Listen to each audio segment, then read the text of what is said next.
সকল মানুষদেরকে ডেকে ডেকে আল্লাহ বললেন, আরে মানুষ, আমি আল্লাহ তোমাদেরকে দুনিয়ার জমিনে পাঠাইছি, আমি আল্লাহ কিন্তু এমনি এমনি তোমাদেরকে দুনিয়াতে পাঠাই নাই।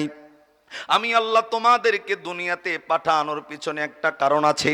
আল্লাহ ডাক দকায়, বান্দা যদি বিশ্বাস করো, যদি মেনে নাও, আমি আল্লাহর কাছে তুমি আবার ফিরে আসবা। আল্লাহ ডাক দকায়, এটার বিশ্বাস যদি অন্তরে থাকে, একটা বান্দা আসার সময় খালি হাতে আইবা না, অবশ্যই অবশ্যই আমি আল্লাহর জন্য কিছু হাদিয়া নিয়ে আসবা, অবশ্যই আমি আল্লাহর জন্য কিছু উপটোকন নিয়ে আসবা। রে মুক্তাগাছার ভাইরা,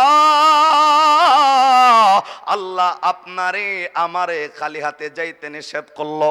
আরে বন্ধু, কোন জিনিসটা মালিকের দরবারে আপনি নিয়ে যাবেন, আল্লাহ রাব্বুল আলামিন সেটাও পবিত্র কোরআনে সূরাতুজ জারিয়ার 56 নম্বর আয়াত নাজিল করে মানুষদেরকে জানিয়েছেন। আল্লাহ জারিয়ার 56 নম্বর আয়াত নাজিল করে বলেন,